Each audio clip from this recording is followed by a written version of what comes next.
when I picked this shirt out today, I thought to myself, I really hope they do justice to that god-awful Ryan Reynolds version of Green Lantern, and we actually get a decent Green Lantern superhero movie eventually. One of these days. Fingers crossed. But that's not what this video is about. We are talking about Kodak Gold 200 in medium format. The point of this shoot, me and Adia have been planning a 1940 themed shoot for a minute now. It went from the studio to outside to the studio, then we are back outside for this last one. And you know, it just so happens that I purchased my film camera around the time where we finally set a date. And yeah, so we got out here and we were shooting some photos. Nice time. It was about 70 so degrees, sunny around like 5 o'clock in the evening.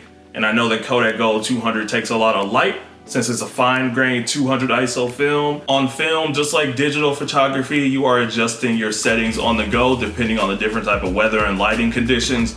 So between the clouds kind of blocking out the sun on a couple shots here, I was alternating like my aperture, just making sure that I had enough light to take some of the photos.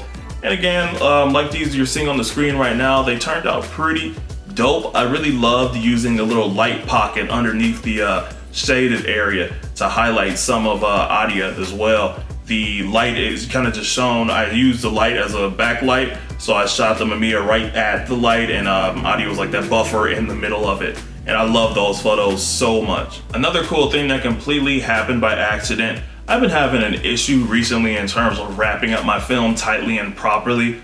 There are a few light leaks on some of the images that I've gotten back from my photo lab, but this one in particular of this photo, I really think it adds to the dynamic of the old look, this light leak. If you check this photo out right here, there's a giant light leak at the bottom of the image, and it looks like it's faded, like it cut off half of the photo after being stuck in the album for so long, right? It kind of faded into the photo, and I really enjoy that aspect of this because this is sort of a 1940 take on a photo shoot.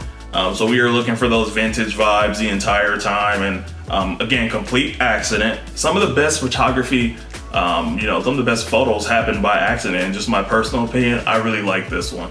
I'm really enjoying the bright saturated colors that came out from using the Kodak 200 Gold. Again, a lot of folks say this is not an expensive film. In my opinion, all film is expensive, but when we're comparing this to the Fuji colors or the Kodak Portra 4 and 800s, this film is considerably cheap, by like $20 or so I see on a lot of websites. So, but they also say that this is a consumer film, meaning it's not for professional work.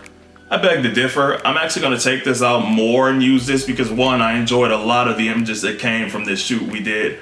But I also too, I like proving those myths wrong of people saying this isn't professional. They used to say APS-C cameras aren't for professional work. And you can take a bunch of awesome pictures with APS-C cameras and lenses. Again, it doesn't matter so much of the gear, but more of the person that's using it. So we're gonna be using a lot of Kodak Gold 200 on this channel and really, you know, testing it out, pushing it to its limits, pushing, underexposing, overexposing, seeing what we can get with this type of film.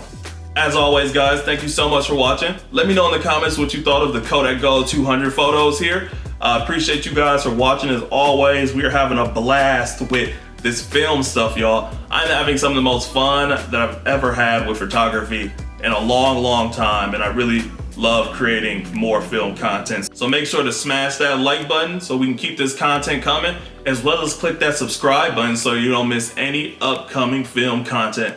Thank you again. I'll catch you on the next one. Peace.